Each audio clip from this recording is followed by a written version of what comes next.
Jammin' 101.5 and Flow 107.1. On the radio, he's simply known as Slim. I also don't know my real name. That's Senan Rodriguez. His voice known far and wide, his story is less known. I was killing myself on a daily basis, and I didn't care. Behind the golden voice was a dark secret. I'm an alcoholic, and that I was drinking my life away. Not able to go a day without a drink. I'm waking up in the morning, and I have the hangover from last night, so I got to stop at the liquor store on my way to work. And then run back to the liquor store during commercial breaks. Have a couple of those drinks in that 6 minutes, and get back on the radio. And nobody knew. We knew that he was having some issues. But here, you know, nobody's perfect here. Slim joked about it, even giving himself a nickname. Denver's drunk DJ. The jokes disguising the fact that he had a problem, something experts say is common for alcoholics. The question, how do you know when it's a problem? That's a $1 million question. Because quite often the person who's suffering from alcoholism is the last person to know that there's a problem. The truth came from a coworker, a roommate, and his mom. For years and years and years, my mother asked me to please quit drinking. She knew the struggle because she'd been there. Mother passed away from alcoholism. You have a much higher chance of being an alcoholic if you have a parent that was an alcoholic. If you have two parents that were alcoholics, then you have an even greater chance. I was too afraid of an intervention or rehab, so I basically had to eventually lock myself into my house and fight to make it through 24 hours. He wrote of agony and then victory in the last 15 minutes before the liquor stores closed. I sat there on the bed and I said, you know what? I can make this 15 minutes. I can make it for Angela, I can make it for me, I can make it for my mom, I can make this 15 minutes. And I made it to midnight, and I sat back and I said, wow, they're closed. So began sobriety and the end of secrecy. I had been sharing my story on Facebook because the only way I found that I could quit was to put myself on blast. I needed everybody to know that I was an addict. It's a journey Slim has shared with his listeners. I am an addict, I am an alcoholic, and today I celebrate 1 year of my sobriety. It's been such a major impact with listeners that, you know, are going through the same daily struggles that Slim was going through. If you need help, somebody will help you. I'll help you. I'm here. He knows how much better life can get. My life is completely different. I see the world differently, like I never saw in years. So the DJ, so used to ruling the airwaves, now has a new message. You can get your life back.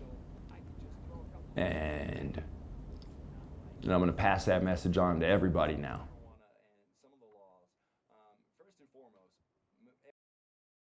Skiing in the wintertime, I love to trail run, I've been getting into rock climbing, just hiking, backpacking. All the things Zoe Vlastos loves to do now. In my spare time, I do a lot of adventuring outside. Focusing on fun, unlike the year in her life when her focus I had anorexia nervosa. was on food. Obsessing about food all the time, like thinking about food. I had a stack of recipe books next to my bed, but not actually letting myself eat the food. It began innocently enough in high school with a trip to Spain. And I changed my lifestyle, and I lost weight without thinking about it.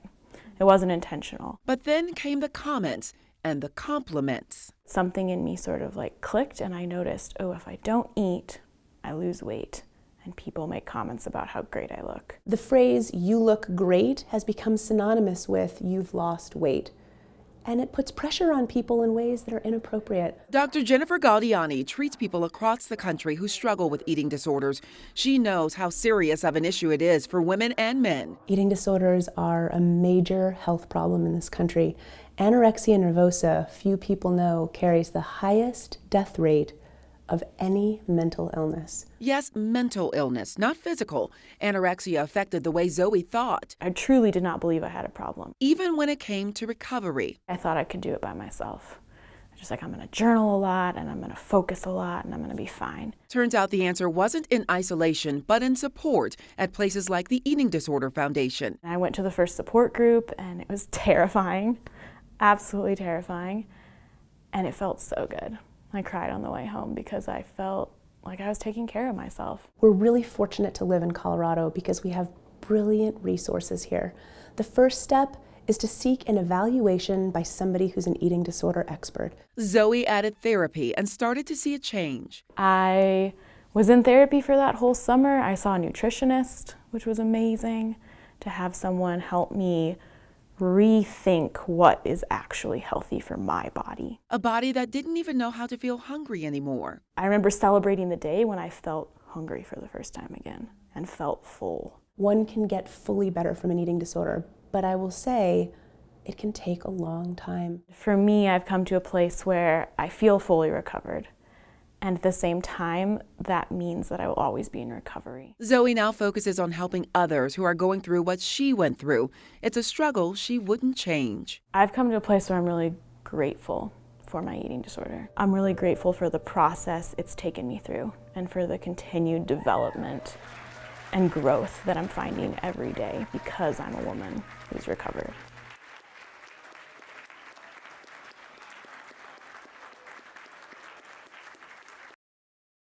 We're gonna use some cauliflower that's frozen. Go ahead, call her a health nut. I feel like I'm on a cooking show.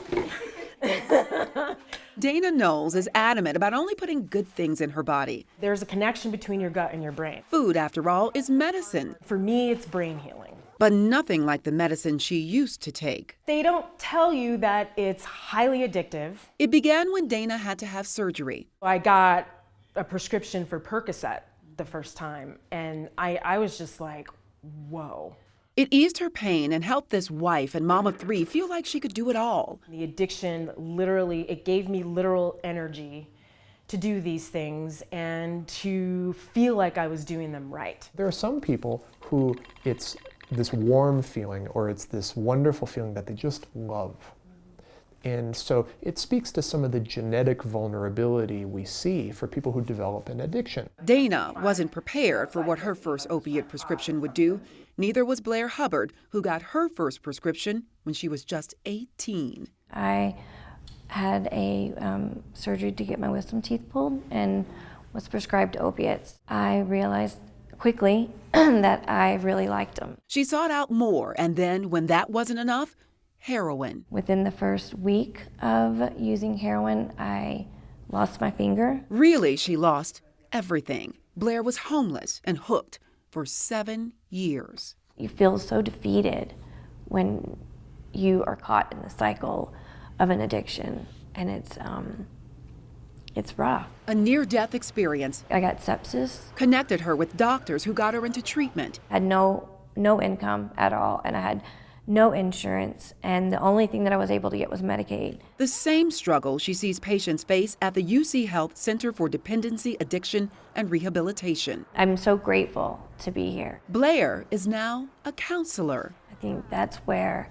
my joy comes in being in recovery now, is showing that that there is hope. That is recovery. Like recovery is this concept of acceptance of a health problem and a commitment to keep the dialogue going. For Dana, recovery involved a reality check from a therapist. I basically told her my whole story, and she was like, you need to go into treatment. And I was like, wait, what? She had to leave her family for 90 days of intense therapy, helping her connect the decades-old trauma I was molested when I was 5. to her addiction. I want people to start standing up for alcoholism and addiction because it is a disease. I climbed up out of a hellhole to get myself here to be happy. Her honest story now part of her blog, You Are What You Drink.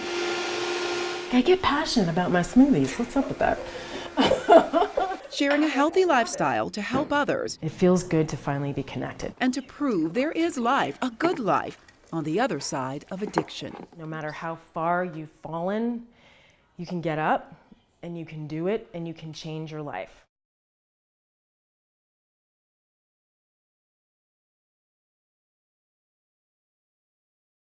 The shadowing for me is to say to the world that I'm not perfect. Hiding his face, but not his story. Robert, as we'll call him, has a reason to protect his identity. I dealt with a lot of savory people, let's just say. During his days as a gambler, his games of choice, blackjack, and the track. I was always looking for the action 24/7. I could never stop. The losses added up over the decades. Let's just say close to 7 figures. A debt impossible for him to pay back. That, psychologists say, is one of the complications in treating problem gambling. The only way a person with a gambling problem, in their mind, is going to get back to where they were initially is to continue to gamble. Dr. J. Michael Farragher says problem gamblers often have a cognitive distortion, convincing them that every day could be their lucky day. I'm bound to win tonight because I'm on a winning streak, or conversely, I'm bound to win tonight because nobody could lose as much as I've been losing. Around 20% of those in treatment for gambling problems have attempted suicide. About 66% find themselves violating the law in order to get money to continue to gamble, to pay back their losses. That's what Robert did. I stole money from banks. How so? Bank fraud. I have a felony, more than one. But that didn't even stop him from going back to gambling. His rock bottom finally came after another company he stole from didn't turn him in, but encouraged him to get help. He said, I'm going to tell you this. You go back to prison, you ain't coming out. After years of dipping in and out of Gamblers Anonymous meetings, he finally stuck with the support group. I went to 5, 6, 7 meetings a week. I don't know why I'm getting emotional. It's been a long time. 18 years later, gambling no longer has a stronghold. That's the freedom that I have today, is the freedom in that relationship with a power greater than me, a higher power. For problem gamblers, Dr. Farragher suggests therapy with a gambling addiction specialist and even financial counseling. Some creditors do have an understanding of the issues associated with problem gambling, and they are willing to work with the gambler. For Robert, the weight has been lifted. He now places his bets on happiness. But I have such a joyous, beautiful, blessed life today.